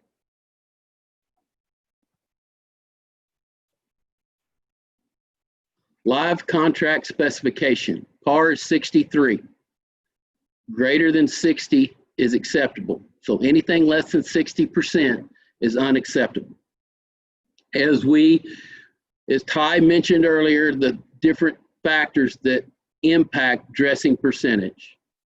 Talked about the muscling and the fat and the breed and gender, seasonality. Talked about field being the most, had the highest percentage. But I want to talk about mud. During the spring contract months, especially last year, there were cattle that were carrying excessive amounts of mud. Mud can have a major impact on the dressing percentage. The amount and type of mud, whether it's wet or dry, can also affect the dressing percentage up to as much as 3%. Let's say you have a 1,400-pound steer with no mud, and he dresses 63%. He's going to yield an 882-pound carcass. If you add 60 pounds of mud to that animal, now he weighs 1,460 pounds live, still has the same 882-pound carcass. You do the math, he'll have a 60.5 dressing percentage. So he was a 0.5% from being, or a little over 0.5% from being unacceptable. So every 25 pounds of mud has an impact on the dressing percent by 1.1. That's just a little fun fact for you to carry in your memory bank. We also get a question a lot of times of the dressing percentage, and the long will say, or the short will say, hey, you know, your dressing percentage, you put them cattle in at 62.5. I get my kill out from the packer, and my cattle always dress 64.5. What you have to understand is the estimated dressing percentage is applied to the lot, and it's applied as those cattle are standing there today. So as if they were walking off of the scale and going into the slaughter facility or the harvest facility. Whereas cattle that are sold from a feedlot to the packer, usually the live weight at the feedlot is minus a 2 to 4% shrink. So to get a little better understanding of that, during the delivery process, it's known that cattle can shrink anywhere from 1 to 1.5%. Just from transportation from the feedlot to the delivery point. And so 40,000 pounds of live animal at a feedlot with the estimated of 1 to to 1.5% shrink due to handling and transportation during the delivery process, with an estimated 62.5% dressing percent, would yield roughly estimated 24,625 pounds of dressed carcass.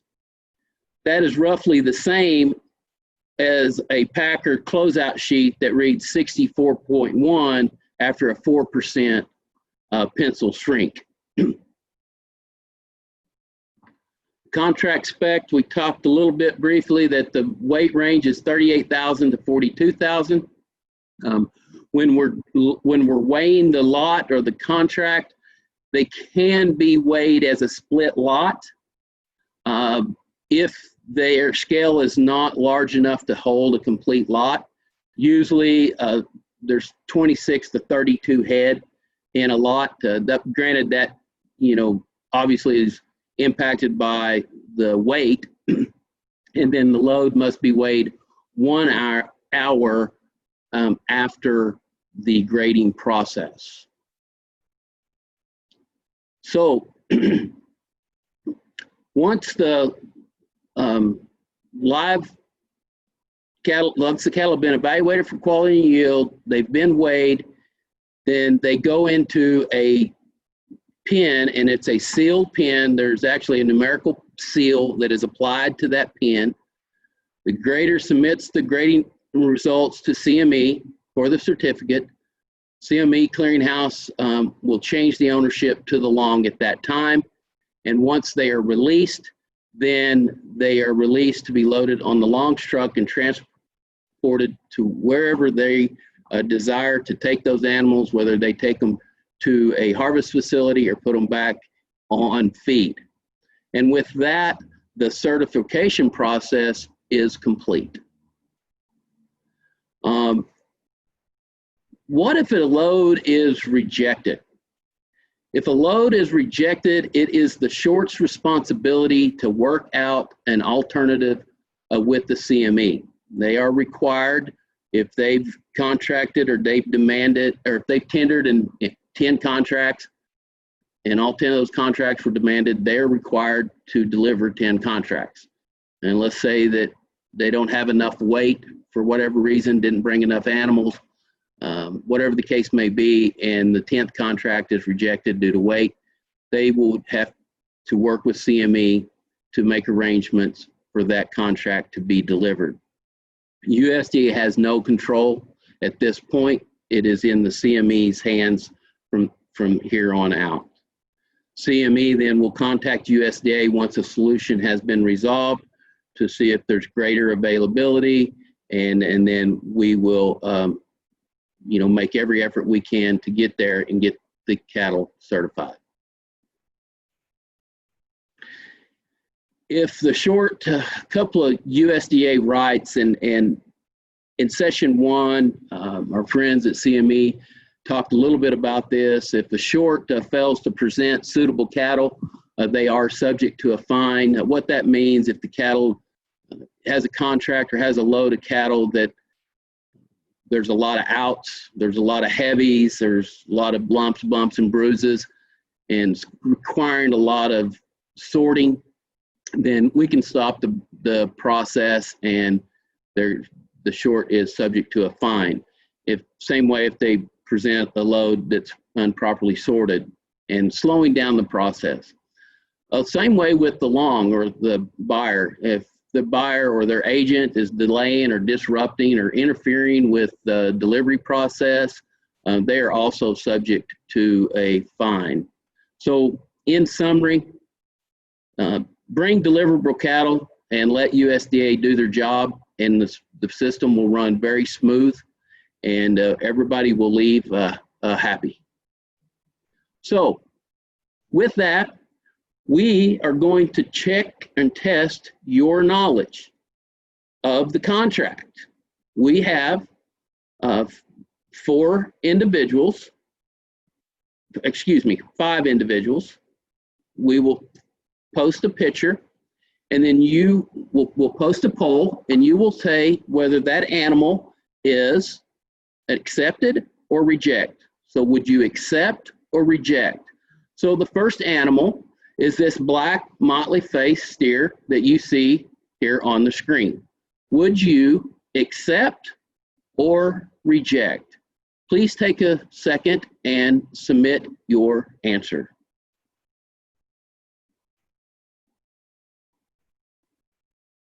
All right, John, can you please? Okay, we had 75% said accept and 25% said reject. Well, the answer is reject. We would reject this animal due to weight. This animal is clearly over the 1,550 pound weight limit. As you can see, this animal is very long from flank to flank. He's deep bodied from his forerib clear back to his rear flank. He's got some pretty heavy muscling to him. He's got some fat thickness. He's really deep down in that lower quarter, big boned. This animal actually weighed well up over 1,650 pounds, so he would not even be acceptable after February of 2021. All right, let's go to the second one. Have a nice Charolais steer here. If you would, please submit your answer. Would you accept or reject?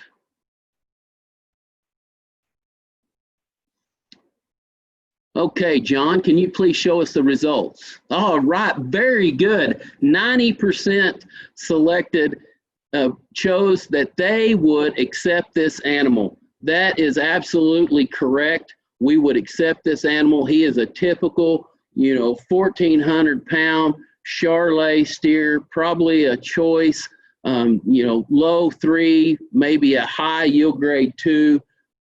Deliver these kind and they'll pass all day long and make everybody's life a lot easier at the end of the day. All right. Now let's go to our third animal. Please submit your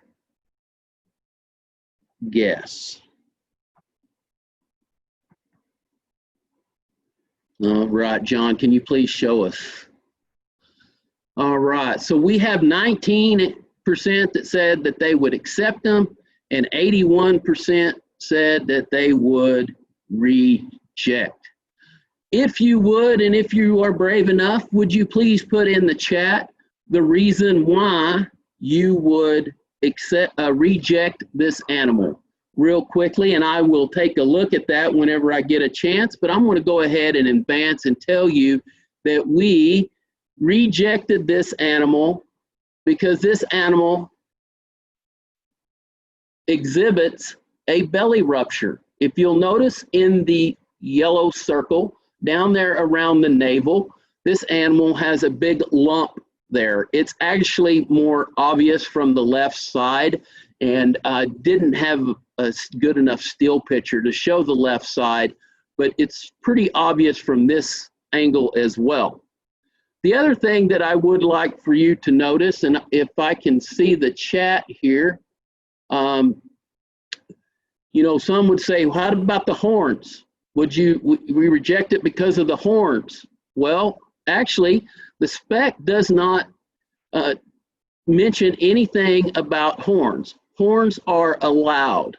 However, if an animal with horns, and especially horns of this magnitude, are showing aggression towards other animals, USDA will pull that animal from the load to eliminate the chances of bruising or damage to the rest of the animals. So if you have an animal with horns, make sure that the horns are tipped and they're not aggressive towards the other animals. Another person in the chat said, what about its breed? Its hide color, breed, longhorn. Looks like it's longhorn influence. Then again, the specification only says predominantly dairy breed or showing a predominant hump on the forequarter. So the reason this animal was rejected was due to the belly rupture. This animal actually fit the weight spec. From this, he looks like he's a smaller statured steer, but this animal was really wide. He was fed for over a year, and he weighed 1,440 pounds. All right, so let's go to the fourth animal. John, can you please give us that poll? Please submit your question, or your request, your guess. Sorry, I'll get it right here in a minute.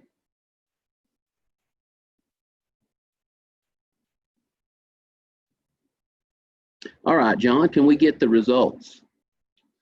We have 34% said they would accept and 66% said they would reject. If you rejected this animal, you would reject this animal for its hump. Absolutely. This animal has predominant hump. On the Carcass delivery spec, it actually mentions a hump height of over 2 inches. So, you know, time you look at that animal on a live, you can tell if it's sticking up greater than 2 to 3 inches above that top of that shoulder, then that animal would be considered predominant hump and would be rejected. All right, so while we're on that, let's go to this animal. Please submit your guess.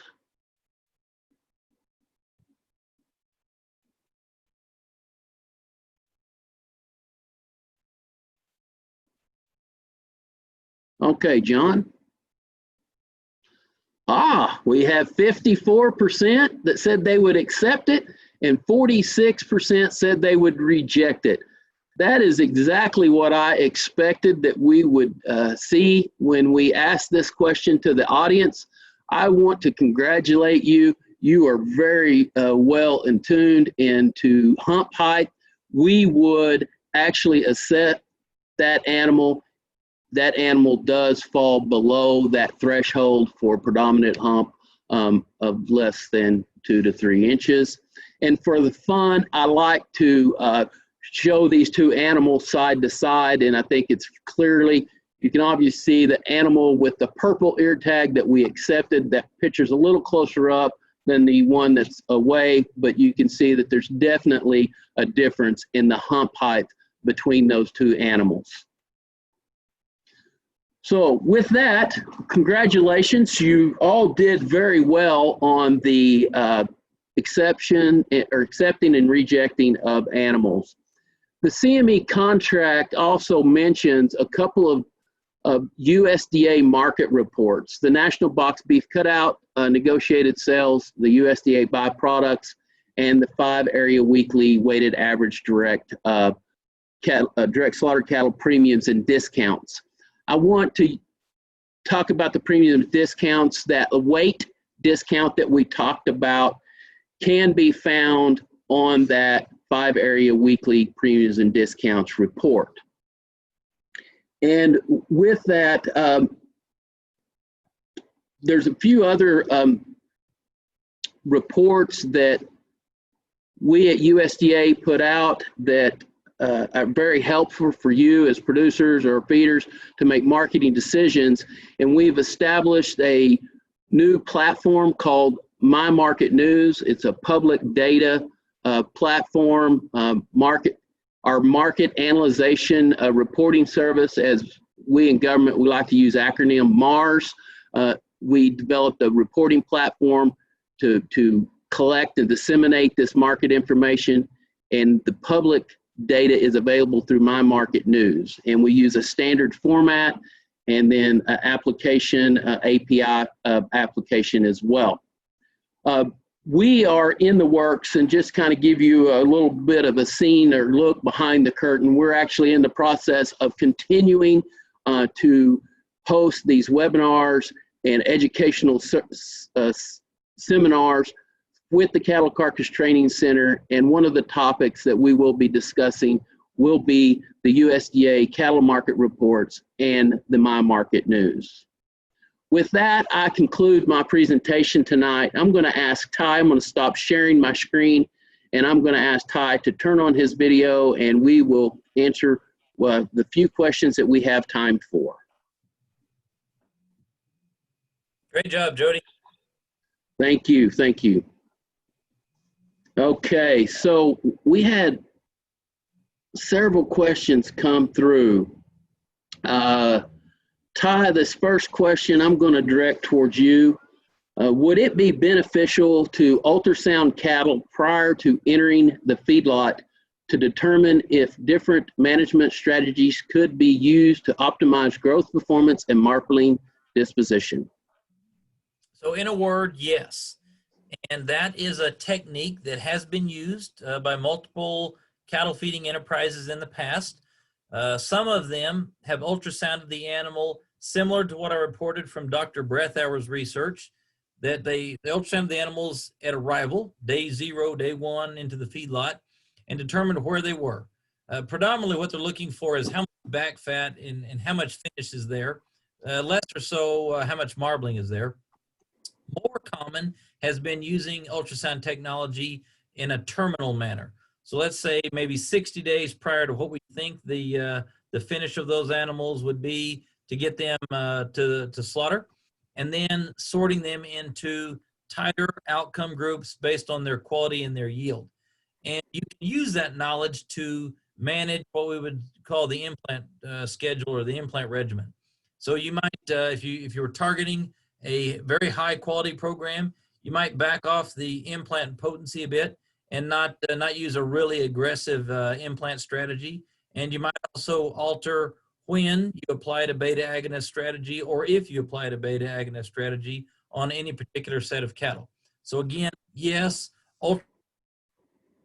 ultrasound can and has been used by multiple feeding companies to strategically optimize days on feed and management outcomes to hit the target animal that we're trying to feed the population here. Okay. Good question. Yeah, thank you, Ty. I appreciate that in-depth response. Another question, is there a real or perceived quality difference between red Angus and black Angus cattle? And what does your research tell us? I'll let you answer that one, Ty. Okay, so I don't want my black Angus or red Angus friends to send me any negative emails here, but I'll tell you in a word, our research would say once you take the hide off, the colored is not important except in a few marketing strategies. So the quality of the animal does not differ because the hair color was red versus black. So those are two very good breeds in a whole host of outcomes. And I don't want to get into the color phenomenon here, but the carcass quality is not different between red and black Angus. Okay. I didn't really mean to put you on the spot like that, but I thought you would enjoy that question. So the next question, and it kind of pertains to the CME process, so I'll take this question. The question is, how do you verify born and raised in the USA?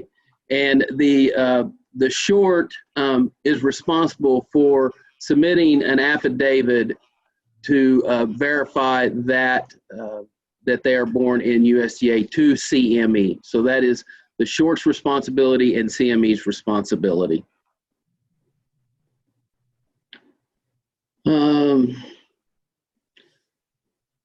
Another question was, when we're evaluating animals on a live, how do we tell if they're sick or if they are pregnant? Well, there's several signs, if they're sick, if they look like they're running a fever, if they're runny nose, watery eyes, coughing, wheezing, panting, all of those typical signs that you associate with an animal that could be sick, then we can pull that animal off. As far as pregnancy, sometimes those are tough to see on heifers, but you look as well. I mean, depending on what age or what point in the gestation, but those animals, heifers, are required to be on an open heifer protocol and have been, then they have to sign an affidavit, or the short must sign an affidavit on that as well. Oh, This was a good question. How many loads have been rejected historically? I don't know. Honestly, I can't answer that question, right off the top of my head. I've, been to places where we've rejected several in one day, and I've been to places where we had no rejection. So I can't answer that at this time. I'm sorry. And then this next question, Ty, I'm going to direct it towards you. Why do Brahma cattle dress better than British cross cattle? So historically, Brahman cattle would not dress better than British cross cattle. In fact, we would expect a little poorer dress, typically because of the thicker hide and the influence that hide has on dressing percentage. So if an animal has a thicker hide and quote unquote, we often say they're carrying more leather, then that is a greater non-carcass percentage. So day in, day out, we would actually expect a Brahman animal to have a little bit poorer dress than a British type animal or a British cross type animal. I think you might be referring to one of my example critters that I had in the first few example animals. We did have a Brahman cross animal that had a higher dressing percentage. That was because he had almost no fill, and he had a pretty lean barrel, and so he just didn't have the gut fill that other animals in that example did. And because of his lower quantity of fill, he had a higher dressing percentage. Again, recall that all of this is influenced by a number of factors, but dress is predominantly influenced by the animal's fill at the time of slaughter. Okay, so we have one more question, and then we're going to wrap this up. I see that we're 2 minutes past the hour, so I'm going to go ahead and answer this last question. I think it's a very good question. It's was directed towards myself. When would a short want to tender a delivery? So basically, the short would want to tender the delivery to bring conversions between the cash and the futures. So if the futures is selling at a premium to the cash market, and then that more than likely that short would want to tender a delivery. I did look up. Typically, we see I want to go back to that rejection. Historically, we see about 3 or 4% a year is about all. But with that, I'm going to go ahead and close out. I'm going to share my screen for the closing slide, and I'm going to turn it back over to Sarah. Dr. Lawrence, I've enjoyed tonight. Thank you so much, and everybody have a good evening. Thank you, Jody. It's been a pleasure.